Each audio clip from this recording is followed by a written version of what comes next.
अस्सलाम वालेकुम। पाकिस्तान में इस वक्त शाम के 7, भारत में 7:30 और यहाँ हमारे स्टूडियोज़ की घड़ियों में सुबह के 10 बज रहे हैं।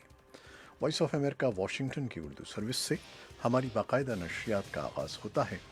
पहले घंटे के लिए मैं हूँ आपका मेज़बान खालिद हमीद। जैसा कि आप देख रहे हैं, फेसबुक लाइव पर हम आपके सामने हैं और वेबसाइट और रेडियो पर हमारा ये 1 घंटे का न्यूज़ शो जारी रहेगा।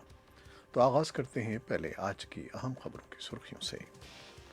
अफगान तालिबान के एक तर्जुमान ने इस बात की तस्दीक की है कि अमेरिका के सदर डोनाल्ड ट्रंप की तरफ से गुज़श्ता हफ्ते अफगान अमन बातचीत मनसूख करने के ऐलान से पहले अमेरिका और तालिबान के नुमाइंदों के दरमियान अमन माहिदा तय करने के लिए बातचीत मुकम्मल हो गई थी। अमेरिका और तालिबान के दरमियान अमन अमल के हवाले से पाकिस्तान के किरदार पर अमेरिका में मिली जुली राय पाई जाती है।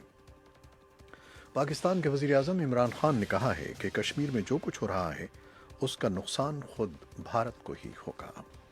और पाकिस्तान ने फाइनेंशियल एक्शन टास्क फोर्स को मनी लॉन्ड्रिंग और दहशतगर्दों को मालियात की तरसील की रोकथाम के लिए उठाए गए इक़दाम की हतमी जायज़ा रिपोर्ट पेश कर दी है।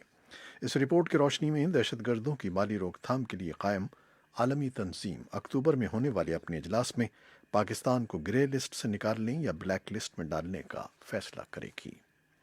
तुर्की के सूबे दियारबाकर में सड़क किनारे नस बम धमाके के नतीजे में 7 अफराद हलाक और मुतअद्दिद जख्मी हो गए हैं।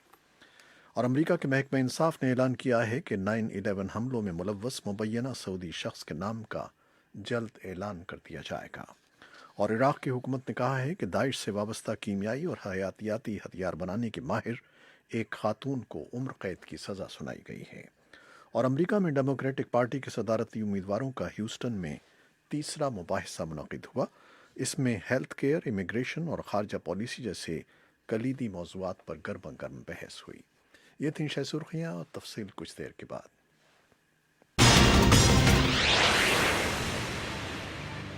खबरें अब तफसील के साथ। अफगान तालिबान के तर्जमान ने अमेरिका के सदर डोनाल्ड ट्रंप की जानिब से अफगान अमन मुज़ाकरात मनसूख करने के ऐलान को हैरान कुन करार दिया है। कतर में वाक़ तालिबान के सियासी दफ्तर के तर्जमान सुहेल शाहीन ने जुमेरात को कतरी टीवी चैनल अल जज़ीरा को इंटरव्यू में बताया कि दोनों फरीक़ैन के दरमियान बातचीत मुकम्मल हो गई थी, जबकि सिर्फ अमन माहिदे पर दस्तखत होना बाकी थे। सदर ट्रंप ने बातचीत मनसूख करने का ऐलान गुज़श्ता हफ्ते काबुल में होने वाले खुदकुश धमाके के बाद किया था, जिसमें एक अमरीकी फ़ौजी समेत 12 अफराद हलाक हो गए थे। इस हमले की जिम्मेदारी तालिबान ने कबूल की थी। सदर ट्रंप ने मुज़ाकरात मुअत्तल करने के ऐलान के साथ ही तालिबान के नुमाइंदों और अफगान सदर अशरफ गनी से कैंप डेविड में तयशुदा अलग अलग मुलाकातें भी मनसूख कर दी थीं। सदर ट्रंप से तालिबान नुमाइंदों की मुलाकात की दावत की तस्दीक करते हुए तालिबान के तर्जुमान ने कहा कि तालिबान क़यादत ने फैसला किया था कि ये मुलाकात अमेरिका से अमन माहिदा तय पाने के बाद ही हो सकती है। सुहेल शाहीन ने कहा कि उन्होंने इस बारे में अमरीकी अहदेदारों को भी आगाह कर दिया था। पाकिस्तान के वज़ीर आज़म इमरान खान ने कहा है कि कश्मीर में जो कुछ हो रहा है उसका नुकसान खुद भारत को ही होगा। उनके बकौल हिंदुस्तान वो मुल्क बनता जा रहा है जो गांधी और नेहरू नहीं चाहते थे। जुमे को पाकिस्तान के ज़ेर इंतज़ाम कश्मीर में एक जलसे से खिताब करते हुए इमरान खान ने कहा कि वो कश्मीर के मामले पर पहले अक़वाम मुत्तहिदा जाएंगे और फिर कौम को बताएंगे कि लाइन ऑफ कंट्रोल कब जाना है। वाज़ेह है कि इमरान खान रवा माह के अख्ताम पर न्यूयॉर्क जाएंगे, जहाँ वो अक़वाम मुत्तहिदा की जनरल असम्बली के सरबराह इजलास से खिताब करेंगे। इस दौरे के दौरान उनकी अमेरिका के सदर डोनाल्ड ट्रंप से मुलाकात की खबरें भी गर्दिश कर रही हैं। जुमे को मुजफ्फराबाद में होने वाले जलसे में कई शोबिस सितारों और पाकिस्तान क्रिकेट टीम के साबिक़ कप्तान शाहिद आफरीदी ने भी शिरकत की और जलसे से खिताब किया। उनकी इस तकरीर पर नई दिल्ली के रद्द अमल के बारे में भी हम जानेंगे, लेकिन कुछ देर के बाद। पाकिस्तान ने अपनी एक ब्रिगेड फ़ौज अफ़गान सरहद से कंट्रोल लाइन पर मुंतकिल कर दी है। अमेरिका तालिबान मुज़ाकरात ख़त्म होने और पाकिस्तान की अफ़गान सरहद पर तवज्जो कम होने के बाज़ तजियाकार ख़दशा ज़ाहिर कर रहे हैं कि सरहदी इलाकों में दहशतगर्द दोबारा मुनज़्ज़म हो सकते हैं। पाक फ़ौज के एक एहलकार ने नाम ज़ाहिर न करने की शर्त पर वॉइस ऑफ अमेरिका की नफीसा हुद भाई को बताया कि भारत के साथ हालिया कशीदगी की वजह से फ़ौजी दस्तों को अफ़गान सरहद से कंट्रोल लाइन की तरफ भेजा गया है। ٹائمز آف انڈیا نے بھی بھارتی فوجی ذرائع کے حوالے سے خبر دی ہے کہ پاکستان کی ایک بریگیڈ فوج کسی اور مقام سے کنٹرول لائن کے قریب منتقل ہوئی ہے۔ افغانستان کے صدر اشرف غنی کا کہنا ہے کہ پچھلے ایک ہفتے کے دوران افغان فورسز کے ساتھ لڑائی میں 1000 سے زیادہ طالبان جنگجو ہلاک ہو گئے ہیں۔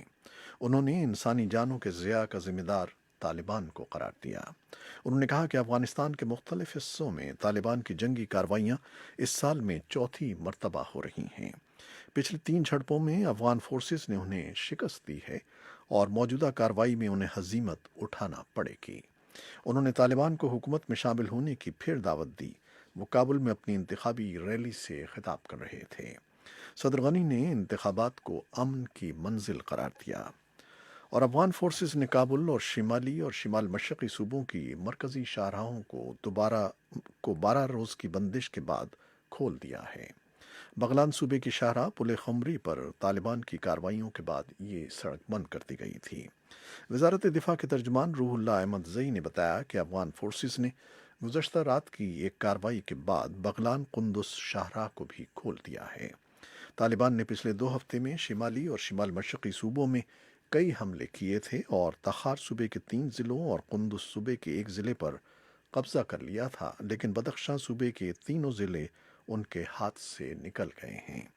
وزارت دفاع کا یہ بھی دعویٰ ہے کہ انہوں نے فرا صوبے کے اہم ضلع انار درہ کا قبضہ جمعے کی صبح واپس لے لیا ہے، جو ایران کی سرحد سے ملحق ہے۔ ترکی کے صوبے دیار باقر میں سڑک کنارے نصب بم دھماکے کے نتیجے میں 7 افراد ہلاک اور متعدد زخمی ہو گئے ہیں۔ خبر رساں ادارے رائٹرز کے مطابق صوبے دیار باقر کے گورنر آفس سے جاری بیان میں کہا گیا ہے کہ دھماکہ جمعرات کی شام ضلع کلپ میں ہوا۔ دھماکے میں 17 افراد ہلاک اور 10 کے زخمی ہونے کی اطلاعات ہیں، جبکہ گورنر آفس نے دھماکے میں کردستان ورکرز پارٹی کے ملوث ہونے کا شبہ ظاہر کیا ہے۔ یاد رہے کہ ترک صوبے دیار باقر میں پہلے بھی دہشت گردی کے متعدد واقعات رونما ہو چکے ہیں۔ امریکہ کے محکمہ انصاف نے اعلان کیا ہے کہ 9/11 حملوں میں ملوث مبینہ سعودی شخص کے نام کا جلد اعلان کر دیا جائے گا۔ امریکی عدالت میں 11 ستمبر سن 2001 کے حملوں میں سعودی حکومت کے ملوث ہونے سے متعلق مختلف درخواستوں پر سماعت ہو رہی ہے۔ نیو یارک میں جمعرات کو ان درخواستوں کی سماعت کے دوران امریکی پروسیکیوٹرز کا کہنا تھا کہ اٹارنی جنرل ولیم بار نے طے کیا تھا کہ وہ ریاستی راز افشا نہیں کریں گے اور حملوں میں ملوث شخص کا نام صرف متعلقہ وکلاء کو بتائیں گے۔ امریکی محکمہ انصاف کی جانب سے 9/11 حملوں میں ملوث شخص کا نام سامنے لانے کے اعلان کے بعد واشنگٹن میں سعودی سفارت خانے نے اس پر موقف دینے سے گریز کیا ہے۔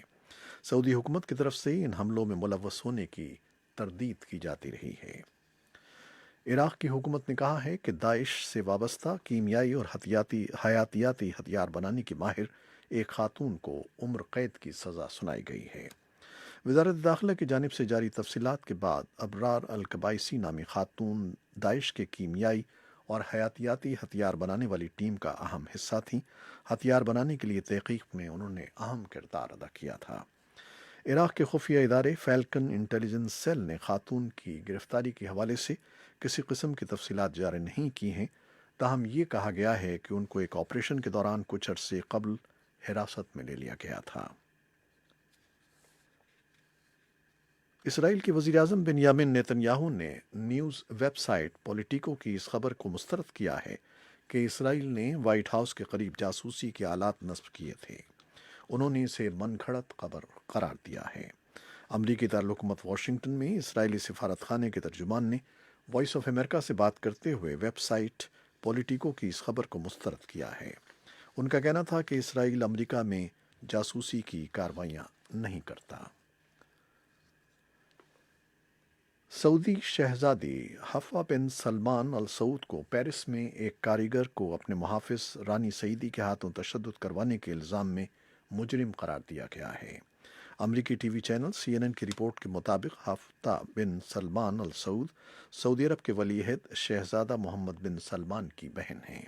ان پر اپنے محافظ کے ہاتھوں پیرس کے ایک کاریگر پر تشدد کروانے کا جرم ثابت ہوا ہے۔ یہ تھیں وہ خبریں جو فیس بک لائیو پر ہم نے آپ کے لیے پیش کی۔ ویب سائٹ اور ریڈیو پر ہمارا یہ 1 گھنٹے کا نیوز شو جاری رہے گا۔